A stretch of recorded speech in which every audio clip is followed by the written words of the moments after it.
మనం ఇప్పుడు ప్రెసెంట్ జంపన్న వాగు దగ్గర ఉన్నాము. ఇక్కడ జంపన్న వాగు దగ్గరలోని జంపన్న గద్దె దగ్గర అయితే మనం ఉన్నాం. ఇక్కడ జంపన్న గద్దె వద్ద కొంతమంది భక్తులు అయితే వచ్చి పసుపు కుంకుమాలతో అక్కడ నైవేద్యాలు అయితే పెట్టడం జరుగుతుంది. వాళ్ళు ఏ విధంగా పెడుతున్నారు అని చెప్పేసి వాళ్ళు అడిగి తెలుసుకుందాం.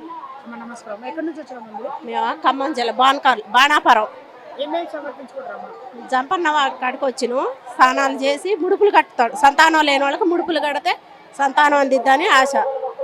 అక్కడికి సమ్మక్క సార కాడికి పోయి బంగారం అప్పచెప్పి ఆడ కూడా మొక్కు తీర్చుకొని పోతాం. ముడుపులా ఉయ్యాల కడతారు, ఉయ్యాల తొట్టి కడతారు. పసుపు కుంకుమ కొబ్బరికాయలు ఉయ్యాల తొట్టి ఎర్రగొడ్డలో వేసుకొని ముడుపులు కట్టుకుంటాం. కోరికలు తీరాలని కట్టుకుంటాం. సంతానం లేని వాళ్ళు సంతానం అందిద్ది. ఏ మొక్కులు కావాలని ఆ మొక్కులు చెల్లుతాయి. మరి అనుకునే నెరవేరుతాయి ఎప్పుడైనా. అంతే, మంచిగానే ఉంటుంది. మేము ఆట వస్తూనే ఉంటాం. ఈ ఆట ప్రతి ఒక్క సంవత్సరం వస్తారు. సౌకర్యాలు కూడా మంచిగానే ఉంటాయి, అన్ని మంచిగానే ఉంటాయి. పోయినసారి కట్టి ఇప్పుడే బాగుంటాయి, ఎప్పుడైనా మంచిగానే ఉంటాయి.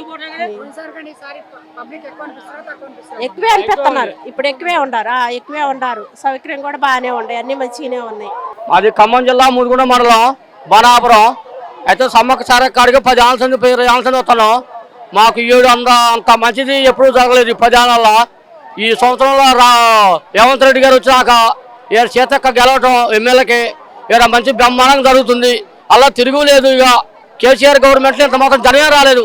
సమ్మక్క సారక్కి మాకి జనం బాగా వచ్చారు. జరిగినవా జరిగితే ఇక్కడికి వచ్చిన కాబట్టి మాకు సమ్మక్క సారక్క బాగానే మాకు ఫలితం ఇచ్చింది. అంతా బాగానే ఉంది. మాకు మంచిగా జరిగింది. మా పంటల పైన ఈ తల్లి వల్ల మాకు లాభపడినాం కొద్దిగా. నేను జనగాం జిల్లా నుంచి వచ్చాను. ఇంతకుముందుకు ఎన్నిసార్లు ఎప్పుడన్నా వచ్చి రాస్తారు? ఇంతకుముందుకు 4-5 సంవత్సరాలు వచ్చేసేది. ప్రతిసారి వస్తాం. చాలా మంచిగా జరుగుతాయి. అమ్మవారి దగ్గరకు వస్తే అమ్మవారికి మొక్కున కాంచెలు నాకు 3 కొడుకులు పుట్టారు. నాకు ప్రతిసారి వచ్చేస్తా అమ్మవారిని మంచిగా. అమ్మవారిని దర్శించుకోవడం వల్లనే మీకు 3 కొడుకులు పుట్టిరా? ఇంతకుముందుకు వచ్చి ఇది ఇక్కడ మొక్కున్నారా? ఇంతకుముందుకు వచ్చి నేను మొక్కాను అమ్మవారికి.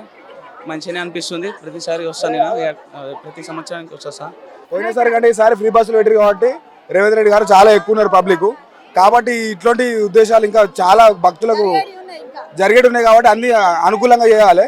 కాకపోతే ఏంటంటే ఈ బాత్రూమ్ అన్ని కిటికలుగా ఉన్నాయి. ఎందుకంటే అందరికీ ప్రజలకు చూద్దాం, అందరికి అనుకూలంగా చేస్తే ఇంకా బాగుంటుంది. పోయినసారి కంటే ఇది బాగుంది. ఎందుకంటే రేవంత్ రెడ్డి ప్రభుత్వంలో మంచిగా అనిపించింది.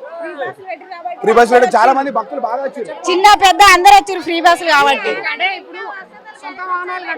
ఇంకా వసతులు కావాలి. లేడీస్ చాలా ఇబ్బంది.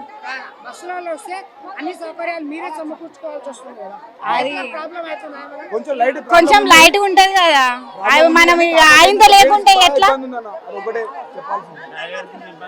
లేడీస్ చాలా ఇబ్బంది ఉంది.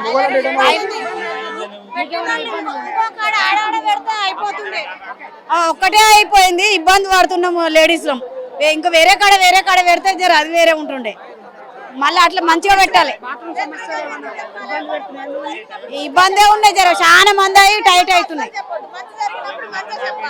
చెడు జరిగినప్పుడు చెడు చెప్పాలి, కానీ మంచి జరిగినప్పుడు మంచిగా సంతోషంగానే ఉన్నాం. చాలా బాగున్నది, కానీ లేడీస్ కొంచెం ప్రాబ్లం అంతే. ఇవన్నీ మంచిగానే ఉన్నాయి. సిలకలాది గట్టు వలలో సిన్ని మేడారం వలలో శ్రీ వెలుగుల పొద్దో తల్లి సమ్మక్క గద్దె. హై నాగల్ల పుడి గట్టు ఉయ్యాలో నది నంది మేడారమా ఉయ్యాలో. నమ్ములు గూసేది ఉయ్యాలో నది మేడారమే ఉయ్యాలో. హంసలు నడిసేది ఉయ్యాలో అది మేడారమే ఉయ్యాలో. ఎవరింటి బిడ్డవే ఉయ్యాలో ఎవరింటి తల్లివే ఉయ్యాలో. నిన్ను కొలిసే వారమ్మ ఉయ్యాలో నీ కొయ్య రాజులే ఉయ్యాలో. కొమ్మదల్లు మంట ఉయ్యాలో నిది కోటేలా జనము ఉయ్యాలో. ఆకుదల్లు మంట ఉయ్యాలో నీకు 60 కోట్ల జనము ఉయ్యాలో. జారు జారు వండ ఉయ్యాలో జంపన్న వాగు ఉయ్యాలో. జై మేడారం సమ్మక్క తల్లికి, జై సారలమ్మ తల్లికి, జై జంపన్న తండ్రికి.